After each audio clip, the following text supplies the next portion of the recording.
All right, good morning, everybody. Nikki Burnett here. Today's Taste Life Nutrition Radio and Podcast, streaming live on KUHSdenver.com, where we have Dr. Mitchell Yass on with us today, talking about chronic pain. And I believe we're going to be talking about chronic pain in a very different way than you're used to, which is usually the stuff that gets me the most excited, because I like the stuff that we don't often hear about, which is why we do the show. We want to bring to you the truth. We want to bring to you the goodness of all that's out there and the people who are out there making their way and kicking tail at the same time and giving people what they need to heal, to optimize, and to do the best that they're supposed to do in life. And I think this is a super unique and a super unique approach, but it's what's missing in our current healthcare system. So anyway, I will stop there. Thank you. Do you prefer Dr. Mitchell, Dr. Yass? Mitchell, what do you like? Mitch is good. Mitch is good. Perfect. The easiest way. I like easy. It's my favorite. Awesome. Well, thank you so much for being here. I'm really, really excited to jump into this. We were having some conversations prior to the show starting. And I mean, within just a couple of minutes, we were hitting on these huge things that I'm like, we need to talk about that. And we need to talk about that. And we need to talk about that. So we're going to dig deep. And we're going to have some fun, and we're probably going to, ruffle a few tail feathers, but that's okay. We want to do that as well. So, but as always, the first thing we do is start the show with gratitude, because gratitude can change the world. It's a big, big freaking deal. So, Mitch, what are you grateful for today? I'm grateful that God gave me the ability to do what I do and the knowledge and understanding to allow me to provide this method so that people can live without pain and live the lives they justly deserve. And for several years I didn't understand it, and then he made it clear to me, and now I appreciate everything I've gone through, and I look forward to allowing the world to know that anyone and everyone should be pain-free and fully functional. So yeah. I'm obviously extremely grateful for the fact that I can do this. I love that, and I'm going to piggyback off that, I think, when it comes to what I'm grateful for, because there are so many things that we go through in life that maybe while we're going through it, we don't really understand why. And I think that's, and we talk about this a lot on the show, but it's so important to be able to have that hindsight to say, God had a reason, and he has a reason in everything that he does, right? And so this has been my goal for the year, and my word of the year has been listen. And that's really what I'm trying to do, and try to really just take that step back and know that everything that's happening is God's will, and just take it for that, and then be grateful for it and love all over it, even when it's hard. So basically, if people can understand, everything is and everything happens because it's his will. Therefore, this is the hard thing for people to accept. There is no good or bad. There simply is. Yeah. Now, what happens is, let's say today something happens to me and it feels like it's a bad thing. I lost my job, right?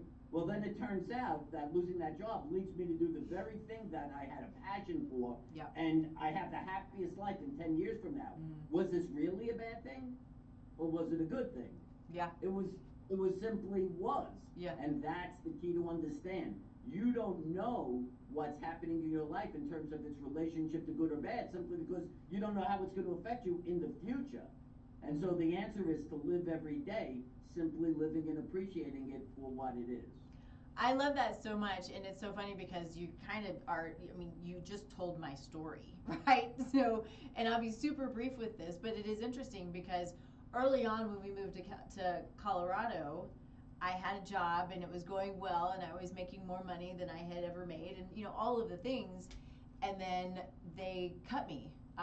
They just did a massive layoff, and I was like, well, now what am I going to do? I'd been practicing my own nutrition for years and years and years, but it wasn't me, it wasn't who I was, it wasn't what I did, it was just what I wanted. And then here I am because of that, because I was laid off. This is where I am. I'm talking with you. I'm talking with people about nutrition and health and wellness and truth and light, right? And all of these things, and doing my best to lead and to guide people into their optimal health. And, again, meeting, people like you. So it's pretty amazing. It is. It's really fascinating. So I agree. cool. Let's do this. Let's talk a little bit about your history, where you come from. I know you've got a good story, and then we'll just dive in from there. Sure. All right, so I'll start with the idea. I was a 99-pound weakling and had a lot of self-esteem issues. And from 19 to 26, I tried to lift weights and nothing happened. I did everything Joe Weider and Schwarzenegger said, and nothing would take place. Then God spoke to me. This is one of the times he spoke to me, and he said, well, you have to understand that weightlifting has something to do with physics because you're pushing against gravity, and gravity is a force vector. So if you can start applying, you took a high school physics course, start applying the laws of physics to weightlifting and you'll probably do better. So I go into a gym and I start looking at every exercise and trying to figure out the most appropriate position, all this other stuff. Well, over 4 years, I put 40 pounds of muscle on. Wow. At that time, I went from 160 to 200 in 4 years. I was actually doing my first career, which was a project manager in construction. I did it for a couple of years. I did not find any satisfaction in it. It was not fulfilling. So I end up taking a job in a gym just about this time, and the guy says, oh, you can become a physical therapist, you can work on people's bodies, and you don't have to go to the level of physician. So I said, okay. So I look into that, and I'm able to get into physical therapy school. You're now going to do your last semester is affiliations. Now you're treating people. You have a little badge that says you're a student, and someo's watching you, and God speaks to me again, and this is the thing that transformed my life. He simply said, ask the person to point to where their pain is. Now, if you were told that you had a herniated disc in the lumbar spine and your pain was in your butt, your gluteal region, well, that means that herniated disc couldn't cause the pain because there's no nerve root from the lumbar region that goes to the gluteal region. And I kept doing this. I said to people, where is your pain? The pain isn't where it should be if the identified structural abnormality was to cause pain. By definition, meaning it can't be the cause. And it keeps happening and happening and happening. And I am literally a student graduating physical therapy school, and I've come to the realization the MRI is baseless. It's finding structural abnormalities that are just independent. Yeah. You can find them in as many people without pain as with pain. So I'm going to have to treat these people, and the only thing I knew that was real was the symptom. So I said, let me see if I can interpret the symptom. I should be able to tell what tissue's creating it. And it kept coming back muscle. Oh, hold on. We lost your audio.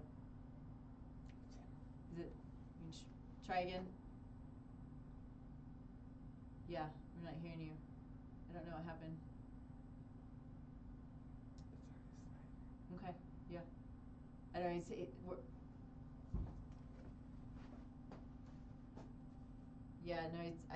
I don't know. He's saying it's you, so I'm not sure what has happened. So you can hear me? Yeah. Yeah, I can't hear you at all.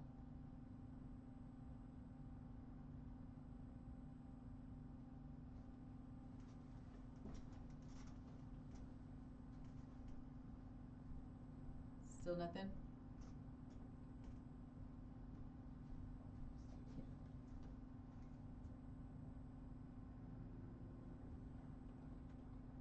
One second.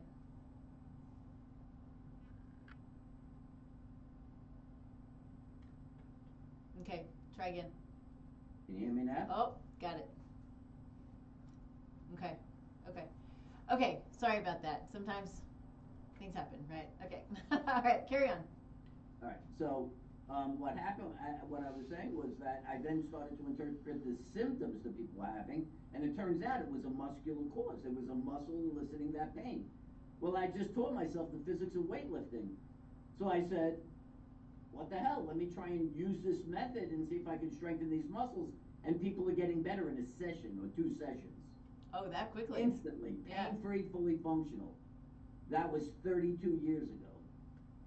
And over the last 32 years, I have developed the ability to interpret any type of symptom you have and confirm whether it's muscle, bone, or nerve And I have shown that in more than 98% of cases, the cause of pain is muscular, even when structural abnormalities are identified by MRI. So let's dig into that a little bit. Talking about the MRI and what the MRI is doing, that is essentially doing us a disservice. Correct. Yeah. 100%. So, here's the premise. This is everyone has to understand. This is called correlative theory.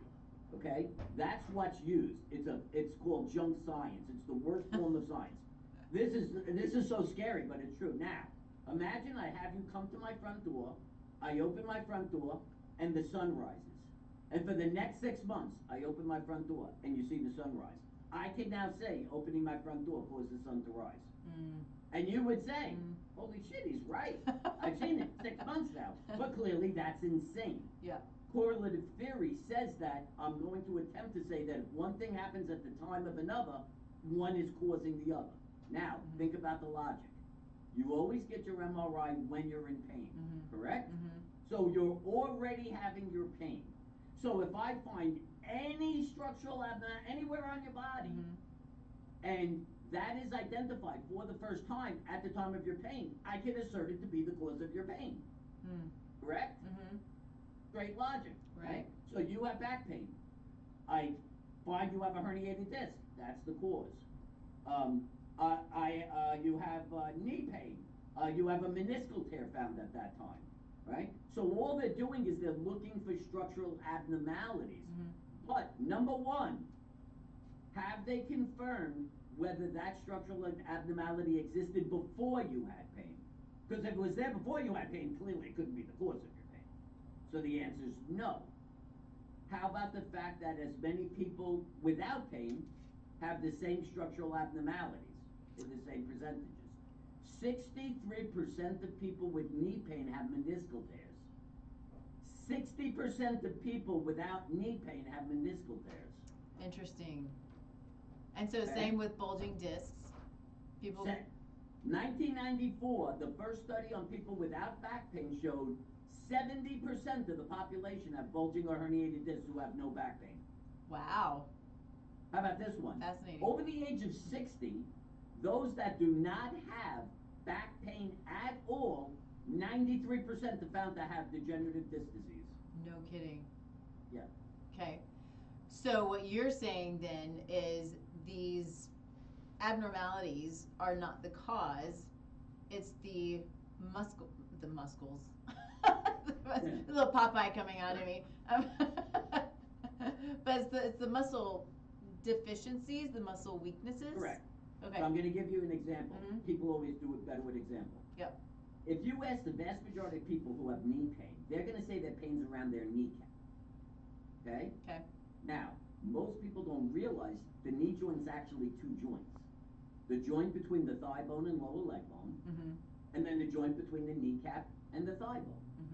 Okay? Most people are having pain around the kneecap, the one there, okay? Now, range of motion actually occurs, the ability to bend your knee occurs between the thigh bone and lower leg bone. The ability for you to create the force to allow you to bend your knee occurs at the joint between the kneecap and thigh bone. Okay. Okay. So your pain is around your kneecap.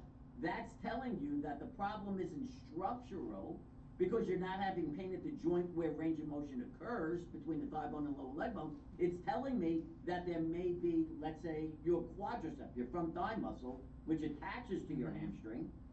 That might have gotten too strong because you're doing everything in front of you and a balanced developed. When that muscle becomes imbalanced, it shortens and it pulls on your kneecap excessively. So when you bend your knee, your kneecap gets compressed. That's what causes the pain. So you have pain at a joint, but the cause is a muscular deficit affecting that joint. Now at the same time, you may have been told you have a meniscal tear, but you see, the meniscal tear is not at the joint where you're having your pain. It's at the joint between the thigh bone and lower leg bone. Okay. So if you're willing to accept that, then you're going to have no problem with me saying ankle arthritis can cause elbow pain. Does anyone think that's true? You would think so. Right. Well, if that's not true, who in their right mind should think that a meniscal tear at the joint between the thigh bone and lower leg bone could cause pain at the kneecap? It can't. Okay. But you will get that MRI. It will show that meniscal tear, and whatever is shown on the MRI becomes the diagnosis for following treatment. That muscular imbalance between the quads and hamstrings, you see, muscular causes can show up on diagnostic testing. Right. And so what then happens is people are then got to go to surgery, right? And so. Correct. So they'll do their first meniscal surgery and it won't work. And then they'll say, oh, you know what the problem is? There's also arthritis, you're bone on bone, so you need a total knee replacement, and that won't work. And then they'll say, oh, you know what the problem is? The prosthetic isn't fitting exactly right, so let's do a revision. And then they'll say, oh, you know what the problem is? The cement didn't take well, so let's do a revision. And we'll keep doing this. And finally, they'll give up when they see you're frustrated. They'll say, hey, all we can offer you is pain management. And then here we go with the drugs and. Forever. Yeah. And you never have function. You never return to normal function. Now just think about how sick what I just said is when all you needed was to come to me. I massaged out your quad, stretched your quad, did some hamstring work, strengthening and maybe glute max strengthening, and you're pain free and fully functional. Seems so simple.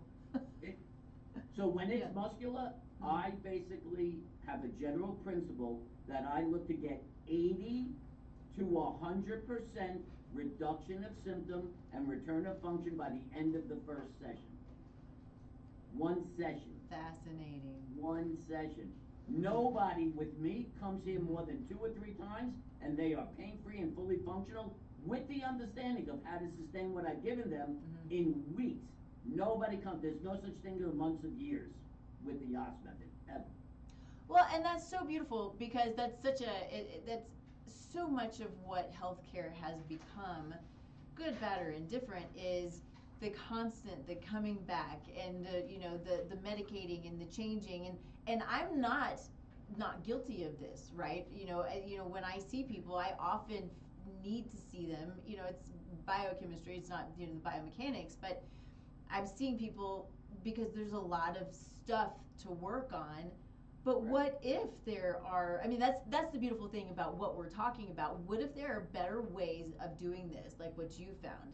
I hope that there are better ways that I can find to help people, in my world. But yeah, that's so amazing that you can just do it in a couple of sessions or a couple of weeks. So the whole essence of this is it's transference of knowledge. If you want to say what's the general perception by what I do, it's transference of knowledge. I have the person come in, I interpret their symptoms. If I identify it, the cause to be muscular, I'm going to do some treatment, teach them exercises. They leave with videos on how to perform the exercises.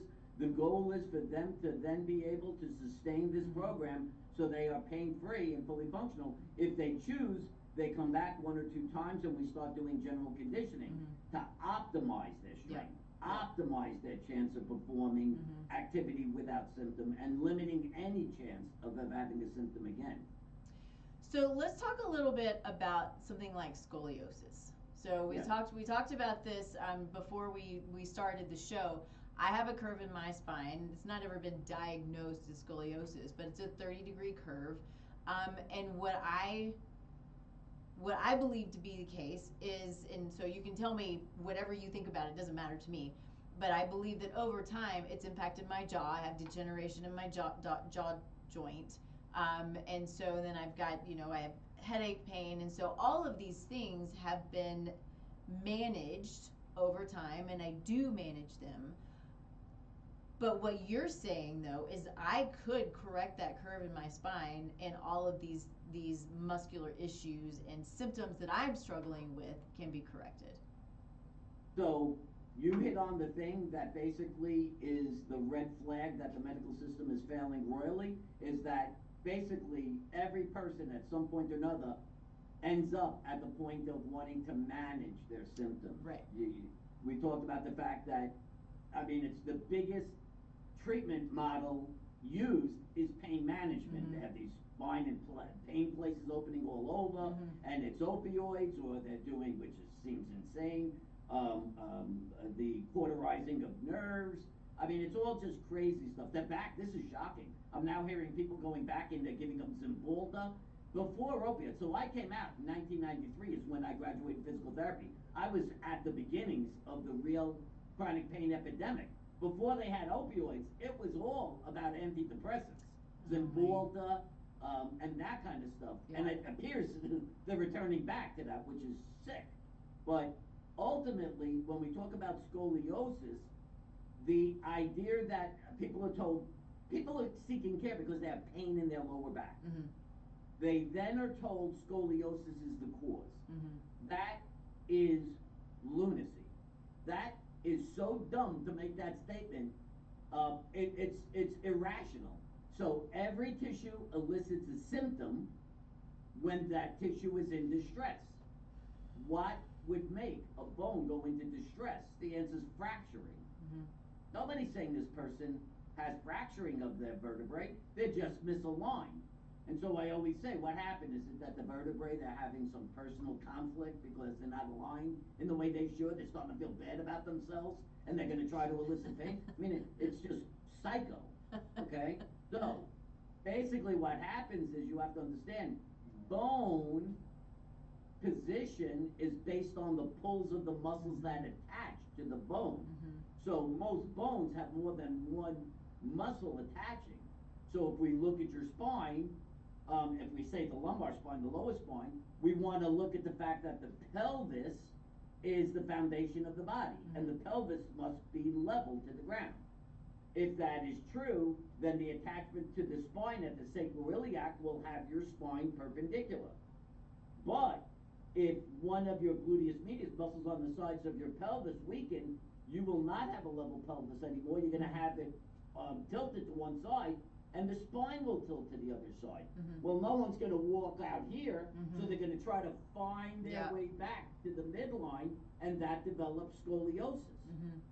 Then, as that continues up, because your weight is on one side, gravity is making you have to work harder on one side than the other. Well, that could lead to one of your shoulders getting stronger than the other. Mm. And as a result, now you have the lumbar portion, then you'll end up with the thoracic portion.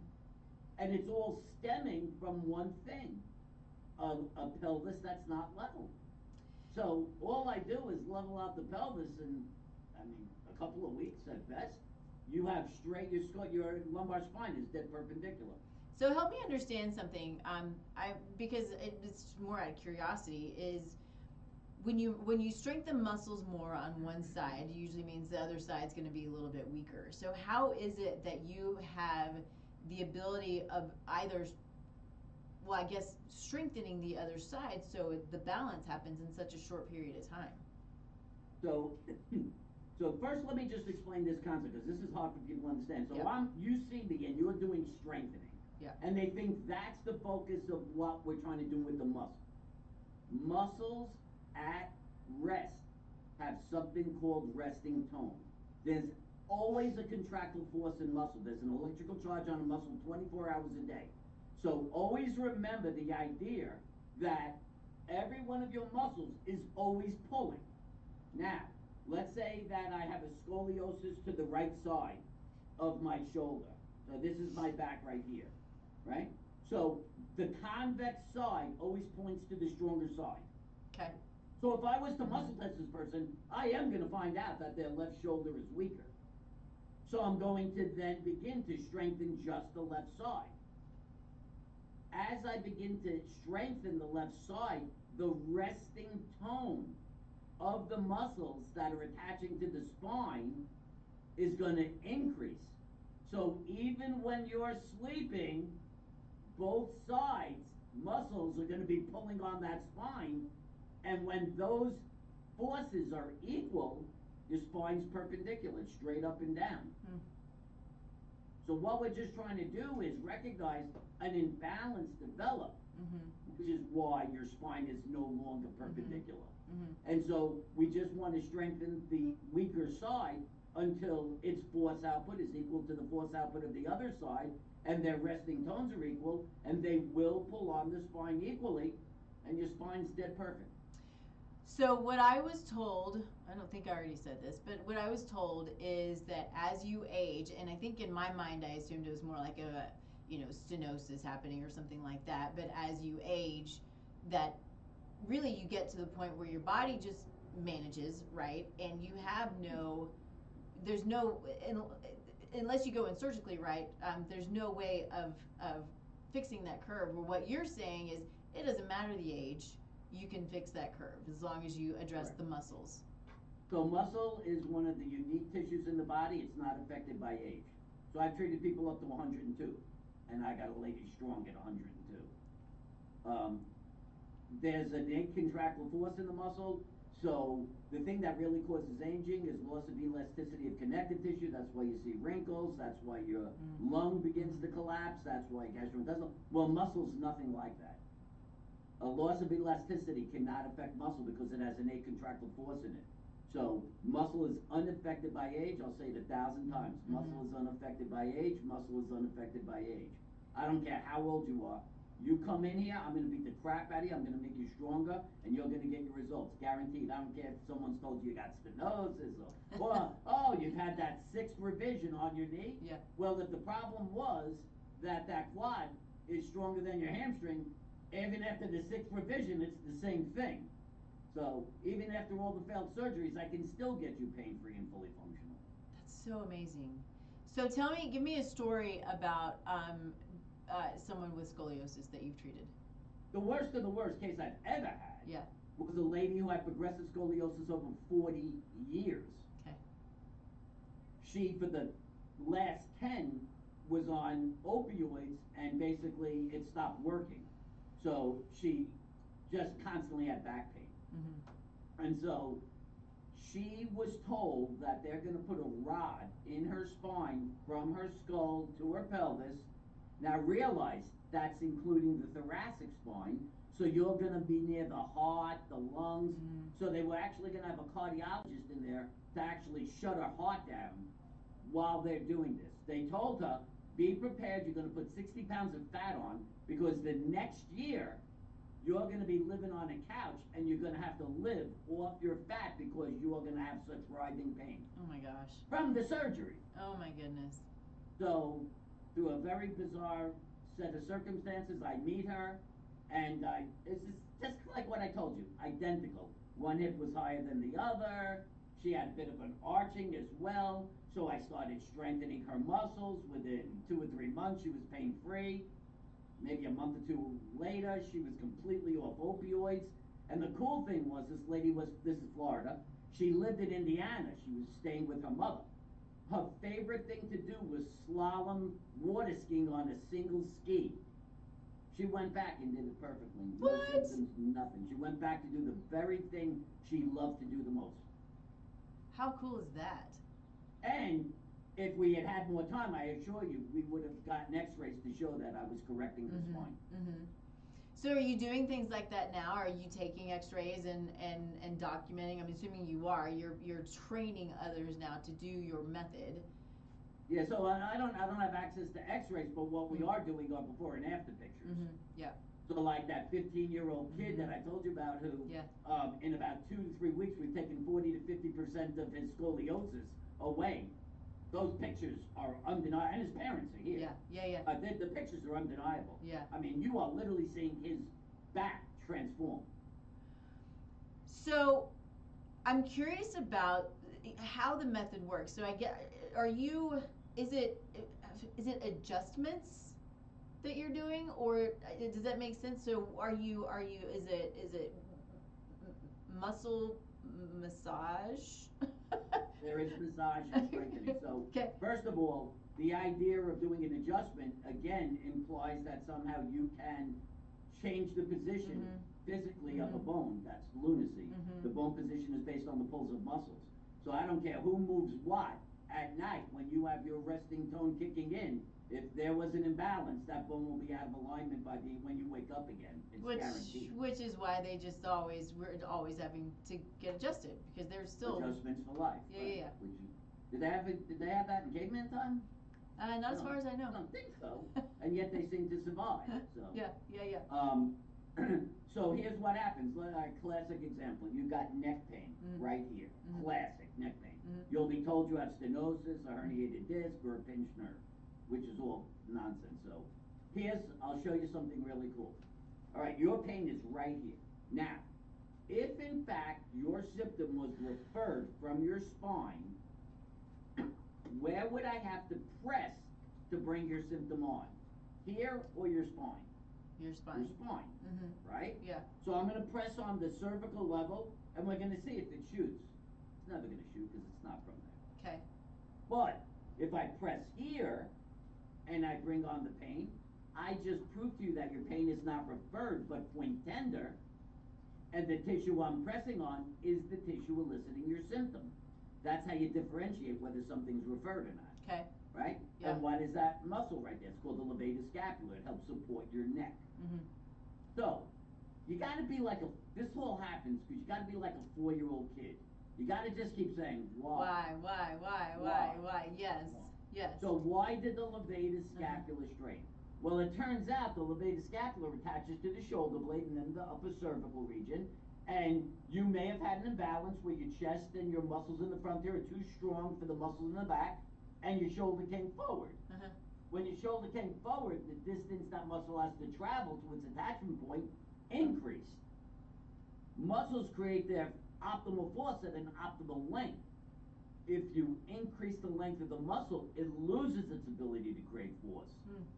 So it cannot support your neck and head in the same way, and so it's going to strain and elicit pain. So I would massage that out, but here's the difference. What makes the Yas method different from everything else? You go anywhere, they're going to tell you to do exercises for your neck. Look, do this, all stupid crap, right? Here's the thing. The levator scapula is only eliciting pain because the shoulder blade wasn't stabilized properly and it allowed the shoulder to move forward. So you don't treat the levator scapula here, I treat the muscles that stabilize the shoulder blade. And within a session, I can have you from here to here in one session. Wow. One session. And all of a sudden, gone. Pain, complete, resolved. Amazing. Now I give you videos on how to do this. You follow up and get the full strength you need. Very cool.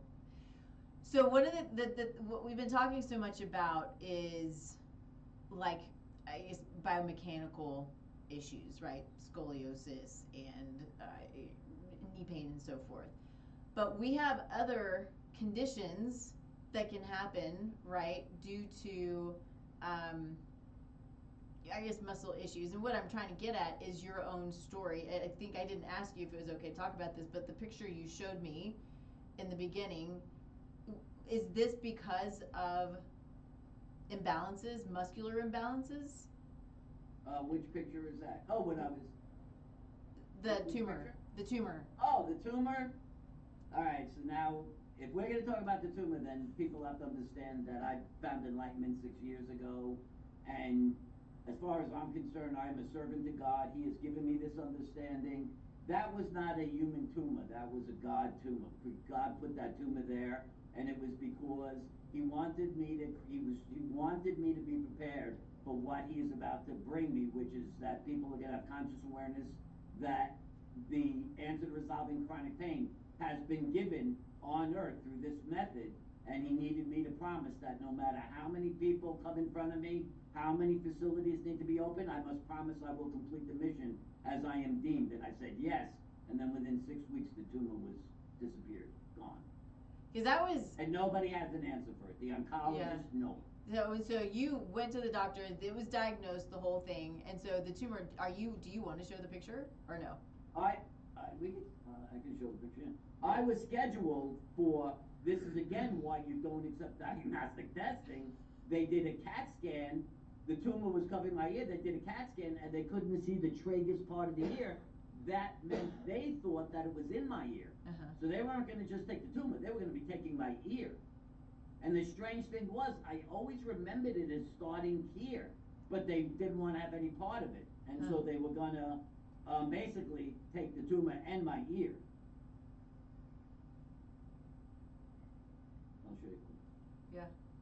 Yeah, the picture is intense, Here for it sure. is. That's insane.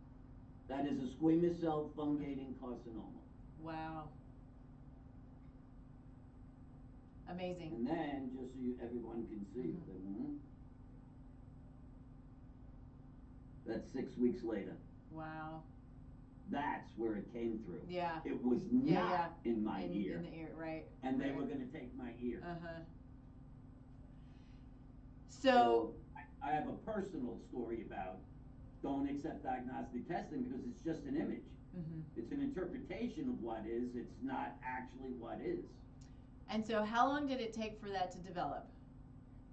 That's another thing. That went in there and they're like, why'd you wait a decade to get this treated? I was like, decade? This is 5 months. They said, that's not possible. I'm like, what are you talking about? I'm telling you. It exploded on my face. Wow.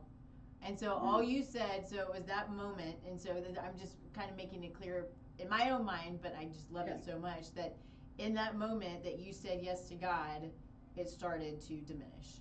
The next day it was already starting to get smaller.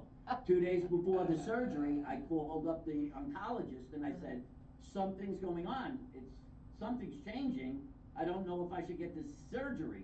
So he said, come in, and he did another CAT scan and he did the measurements, and his answers, exact words were, I really don't have an answer for you. It appears the blood supply to the tumor died. Don't get the surgery. It appears to be.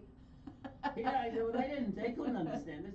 So they would laugh. They'd say, did you get radiation? Did you get chemotherapy? And I'd say no. And they'd say, well, what do you think it is? And I said, God.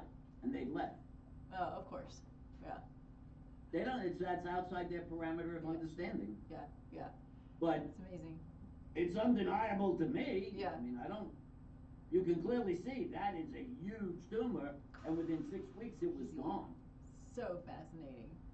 Yeah, it's crazy. It's wild. I'm going to ask you another question, but real quick first, I want to make sure that I get this in because we have a new sponsor who is Susan Drake Seidel. Sorry, I've known her for years as Susan Drake, and so is now Susan Drake Seidel. But she's with Mountain Medical Concepts, and she has some really cool products that she has available to practitioners, peptide therapy, stem cell therapy, all great things for pain. But, it's in addition to making sure that you're balanced. I mean, that might be the first thing that we do. We got to make sure we're balanced, right? So it's good to have options. But, she's got the, top of the line stem cell therapy, peptide therapy. So keep that in mind. I'm excited to have her on board as a sponsor.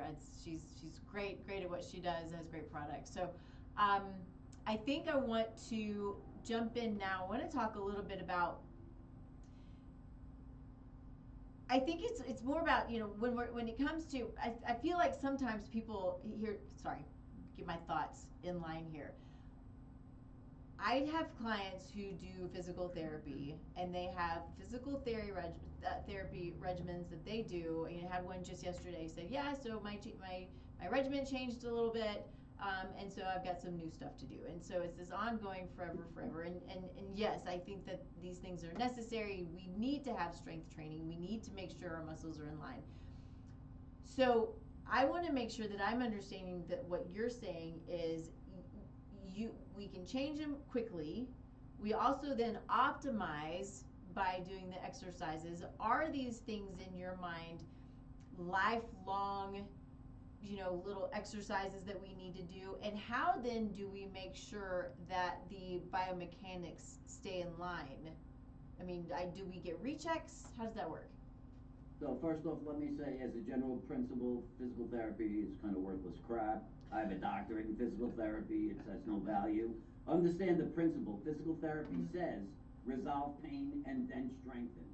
So they never anticipate that the cause is actually muscular. That's the first thing you have to understand. Secondly, in a doctorate program, 7-year program, please show me weightlifting 101. It's not there. Yeah. So when you say you go to physical therapy, they hand you a sheet of paper and you'll do 25 exercises, and then it's just the real stupid stuff. So you have pain only on one side, but you're doing them on both sides. Well, if you have pain on one leg, by definition, if there's symptom, it means that's tissue in distress. So wouldn't you want to resolve the distress of just that leg and then get balance and then strengthen both legs? But by strengthening both legs, you have to understand your brain is always getting feedback. If you keep one leg stronger than the other, your brain will never allow you to weight bear on the weaker leg. And it will never get strong enough because you're not implementing it 50%. Fascinating. Yeah, it makes total sense. This is the real deal stuff. Yeah, This is physiology. This is very high level stuff I'm teaching you. Yeah. I'm telling you about. This is the stuff that I've come to know over my life's experience. This isn't from a curriculum. Okay? Okay. So then, of course, let's go to the idea with that person who has the knee pain around the kneecap, and we said their quad is too strong a relationship to their hamstring. You don't strengthen the quad. If you strengthen the quad, you're sustaining the imbalance, and that kneecap's only going to get tighter. Yeah. But they'll do everything. Quad, hamstring, every 4 ways around. And so you got to know which muscle is responsible for the symptom and only strengthen those muscles. Then you kind of have to have a almost weightlifting mindset, which is to say you have to understand the only way to make a muscle stronger is to implement progressive resistance, cause the muscle to adapt to greater resistances, thereby making the muscle adapt and get stronger. That's weightlifting. So if you come into my office here, so I have dumbbells up to 120 pounds, I have a leg press, knee extension, hamstring curl, donkey calf, I have a half rack to do squats, straight like that. Now don't get confused. That's not for like pro bodybuilders. That's not like for professional athletes. I'll have an 80-year-old lady come in here. I'm beating the crap out of her. She knows it. I know it. I make it clear to her. I'm going to challenge your muscles in a safe manner, but at its optimum, because you came here and you said you wanted to be pain-free fast. Well, I'm going to give that to you. And there's a lady who comes and she came in so unstable on one leg. If I blew on her, she would have fallen. She's been here twice. She is so much more stable now. Her pelvis is level again, which is going to give you 50-50 weight bearing, and that in itself will give you stability. So I don't care how old you are. I don't care what your story is. You come here, we make you strong. Well, and I think that that's such an important point because, we have this mindset that as we age, we degenerate, and as we age, we have to be careful because we don't want to fall, because if we fall, we break something, and then, we're pushing toward our end, right? We're all going to have an end, but it doesn't have to be that way. And if we have this understanding that these small changes, therapies, whatever the case might be, that helps to bring stability can be a game changer in longevity. And I'm not a big fan of the term longevity because it really is more about the quality of life, not the quantity, right? But it's going to be a little bit of both, because if we break a hip, it's going to shorten our life, likely. Right. Yeah. Let me just give you, I'll give you one of the clearest differences between the KUHS method and anything else that's out there. So, you are older and you suddenly notice that you're more susceptible to falling, and someone tells you to get a cane, and then you're going to go for therapy, and they're going to tell you you have a balance issue. And so what they're going to do is they're going to have like a little tightrope, and they're going to try to make you walk on the tightrope, and they're going to try to treat your balance. Are you ready? This is the home run ball. Balance is not an entity unto itself. You can't fix balance. That's a lie. It's been a lie from its beginning. Okay. Balance is the culmination of two systems working synergistically. The semicircular canals of the ear, which are in 3 planes. So if I move here and I can measure the distance from those 3 planes, I can tell where I am in space. So my ability to know where I am in space comes from the semicircular canals. Then, if I go outside my base of support, I'm going to fall, so I need to be able to push myself back. So that's strength. Strength is the problem. So we know there's 2 systems. How could I differentiate right off the bat that your problem is that you have a strength deficit, not the semicircular canals? I have you sit in a chair, I have you sit without your back touching anything, and I see, can you sit? Well, if you can sit, the semicircular canals know where you are in space, and so we know that's functioning properly. So your balance problem is a weakness problem. And so you have to know which muscles to strengthen be aggressive with progressive resistance, and in strengthening the actual deficit, the person's quote-unquote balance is enhanced. So you don't train or fix balance. There's no such thing. You fix strength. Yeah. And I've taken people, I don't care, I've had people with Parkinson's who have been told, oh, that's causing their balance deficits. That's not even remotely possible. Parkinson's has something to do with synchronizing muscle movement so that it's coordinated.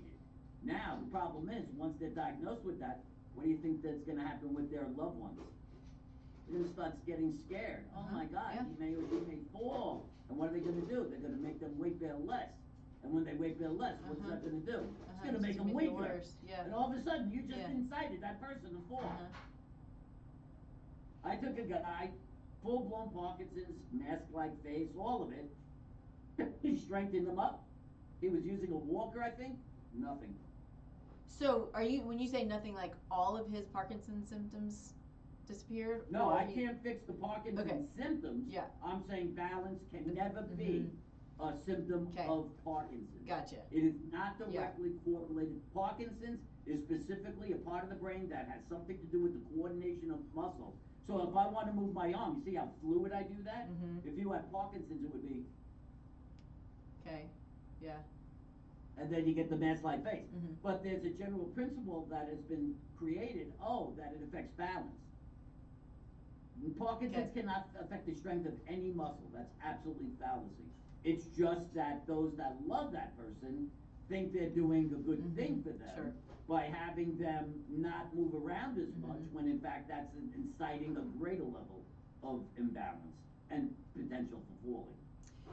So I'm curious, maybe a little bit off topic, but as we're kind of on this, biomechanics and Parkinson's, have you noticed in your work any kind of added benefit of cognitive health when it comes to bringing muscles back into balance? So now you're going to talk about something else. That's a factor that this has to do with my enlightenment, is that there are 3 planes that people live on, the physical, mental, and spiritual. And I have found that when people come in, I've treated hundreds of suicidal people. People that wanted to kill themselves, literally said, I'm putting a bullet in my head tomorrow if you don't fix this. I have succumbed to pain. I never had physical pain. I know more about physical pain than any one person, because I've treated thousands in it, hundreds who wanted to kill themselves. So as I found my enlightenment, I started to listen to the person more. And I would notice that they may start talking about an incident or a relationship with a person, and somehow that was connected to their pain. And so, like, I'll give you an example. A lady comes in, she has shoulder pain. She cannot raise her arm at all. Zero. And she starts by saying, in 2 days, I'm having Thanksgiving dinner, and my mother's coming over. And if this isn't good, my mother's going to go crazy. And it's like a red flag. Yeah. She has connected her pain to this event and this relationship with her mother. So we end up fixing her shoulder pain, and we just sat down and I started saying, well, first off, enlightenment will tell you that nobody or nothing can hurt you. Only you can allow that to happen, and that's just fact. So I started talking to her, why does your mother bring up these feelings that clearly make you feel insignificant? And we ended up going through this process, and she started thinking about it, and eventually, about 2 months later, she had another event happening, and she just couldn't wait to tell me, oh my God, my mother's coming over, and it's so great, and I can't wait for her to see how great things are. Now, the question then becomes, which came first? Did taking away her physical pain allow her to clear her spiritual thing? Or was, as we were doing the spiritual thing, helping her not to have the pain there? And so my attitude is that I look at everyone as a whole, spiritual, emotional, and physical, and I try to make sure everything is clean and working optimally. So I believe very strongly in all of that. Cool. No, that's great, and I think it's so important, and it's a big piece that can be missed, but it's a big part of what I try to do as well, is look at all areas, because there's the mental and the emotional the spiritual can have such an impact on the physical, and we just totally disregard that piece of it so often. Yeah, it's so sad that that does happen. So I try to give an example. A guy who just got back from Iraq or something like that, and he has PTSD, right? And he's been laying in bed, he just can't get up, and that guy's got back pain. I would suggest you not worry about his back pain. I'd suggest you worry about the PTSD and see if you can get that fixed before. Now, I take a baseball bat and I hit someone in the knee, and they're fighting with their spouse over some other silly thing, right? I'd probably treat the knee with the bat before I worry about that. So you gotta look at that person and understand them as a whole and try to figure out what is the primary trigger, what is leading all the symptoms, and try to, reach for that. Yeah. So where are you located? Jacksonville, Florida. You're in Florida. Okay. Good to know, because people need to see you, and you are in the process of training other practitioners in your method, yes? Correct. Yes, I think, God has said that be prepared, start preparing, because he's going to create conscious awareness. And I do see that happening. It's important for people also to understand that they can get this by Zoom. I've treated people in 15 countries. I just literally finished a lady for scoliosis who I did it through Zoom. And her husband, by the end of an hour-and-a-half session, said, I haven't seen you stand like that in years. So how do you do that through Zoom? So I still can see the person, so Sure. I can still have them put their hands on their pelvis. She happened to have an x-ray, which was excellent, so I could clearly see where the scoliosis was. Okay. After 32 years of correlating symptoms and causes, I probably know what's wrong with someone in about 15 seconds. Okay. And so it's doing. The only thing you don't get is the massage and the stretching, but the strengthening is the thing that's going to help in the long run, in the big picture. So as long as they get that, I mean, she was massively improved. She had back pain. She said it was better. It may have been gone by the end of that first session. So it can be done by Zoom. I just want to make one really quick point so people can really understand why this is so different. Yeah. Chronic pain never existed prior to the mid to late 1980s. Okay? Chronic pain never existed. Go back to the Greeks, the Romans, never. Mid to late 1980s, technology and automation develops, the microchip. Okay? As a result of that, automation starts taking over. And as a result, people get jobs in IT or social media. The teller is taken away. We have the ATM. And so as a result, large amounts of people are no longer doing weight-bearing multi-directional activity on a daily basis. They're sitting for 8 to 10 hours. Right. That's what leads to the weakness that develops. Right? Now, you have this massive, hundreds of millions of people entering the medical system with pain, acute pain occurring at that time. The downside of it is that one of the technologies that developed is the MRI. By the way, it was designed to find tumors in the brain. It was not designed to. That's what it's designed for. Oh, fascinating. Find tumors in the brain. Okay. Yeah. So they got some secondary permanent thing. Okay. So that starts to find structural abnormalities when in fact it's evident that it's all muscular. Well, if you don't identify the cause as muscular and address it, the muscles will continue to be in distress, elicit pain, and you go from acute to chronic pain. And that's what brought us where we are.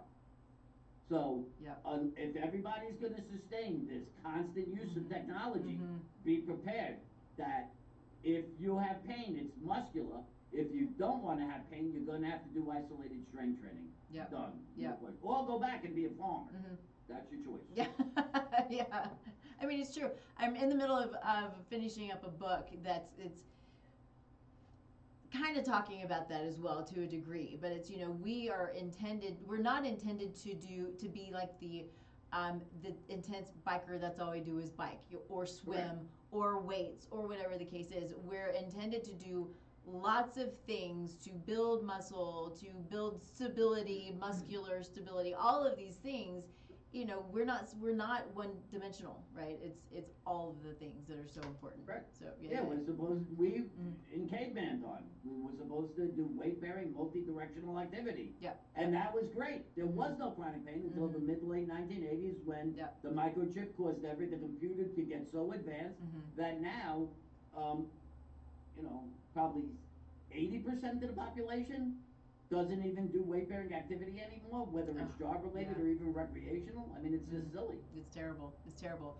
I will say, for one, I'm going to call you, but the second thing is I realized when I started sitting a lot, because I didn't used to sit a lot, and this was years ago now, but I was having such intense pain in my neck. When I got a standing desk, it went away almost immediately. Right. It was amazing. And so there's so much to, for one, just being, having proper alignment, even when we have to do these things like being at the computer and all of these things, but then doing the strength training. I do a lot of strength training, but what I'm hearing from you is I need to be more strategic and more targeted, because I do still have some pain, which is why I'm going to call you, so I can be targeted and strategic in my That's the biggest lifting. problem. People always say to me, I don't think I'm weak. I didn't say you were weak in comparison to anybody else. Right. I'm saying certain groups of your muscles are weak in comparison to other groups of your muscles, and that's why you have improper posture and symptoms. Yeah. That's awesome. all. Awesome. Well, so good. Well, I'm super grateful for lots of reasons, for my own personal reasons, to have been able to chat with you. But I hope that a lot of people will really take this into consideration and give you a call. I'm excited that you're taking this method and you are spreading it out, because it is something that is much needed, for sure. Yeah, I would just mention to anybody, the website's theyasmethod.com, and there is a blog page on there, and there are innumerable articles. I speak in lay people talk. There's never any fancy terminology. And the goal is quite simply, from head to toe, to give you the opportunity to understand what's creating your symptoms and understand the pathway to ending it, so you can get off this cycle of treatment and pain management and treatment. You gotta end it, man. It's not working. Yep. Very good. Well, thank you so much for being here. I truly am grateful. I will say, I went to your website a couple of times and it was super wonky for me, and I don't know if it didn't work properly, so it wasn't coming up. I don't know if it was my computer, but just to give you a heads up, check it out, because I'm not sure. Yasmethod.com? Yeah. Maybe back when you did, I don't know how long ago. I mean, it's only been up a couple of months. Oh, it was yesterday or today. Yesterday, and this wasn't working? Yeah. Wow. I'll have to check that. So just so you know. Yeah, I'll take a look at it. I appreciate it. So I'm gonna reach out to you, but reach out to Mitch. I was gonna say Dr. Yas. My Texas comes out at me. I just say yes, Yeah, that's okay. But thank you, everybody, for joining us. This is such a great show, such good stuff. I'm super stoked myself. I hope that if any of you are struggling with chronic pain, that you will check out his website, check out his blogs, give him a call. I did not realize that Zoom was even an option, so that gets me just super wound up. So excited about that. Be sure, if you have interest in peptides, in stem cell therapy, that you reach out to Susan Drake. She is, again, she's a great resource, has great products for those who need those things. And of course, find us here, Taste Life Nutrition Radio and Podcast, streaming live every Thursday, 10 a.m. Mountain Time. You can go to the website, tastelifenutrition.com. I have an assessment you can fill out. We can chat about it and see if I can help, or if I know somebody like Mitch who might be able to help, who probably will be able to help. But that's the great thing, and why I love doing this so much, because I meet people who are doing such great things, and that's what we all want, is to be of service and to help people live their best lives. So let me know if there's anything that I can do to help with, and I want to make sure that I give a big fat shout out to our military. God bless all of you. Thank you. What a grateful, and that probably should have been what I'm grateful for, right? In the beginning is, this is Memorial Day weekend. We have some friends who are with us who are military friends. We have family. My heart is so big because of all that we have because of our military. So thank you for that. And with that, we're going to the mountains and going to have some fun this weekend. So I'm super excited about that. Great.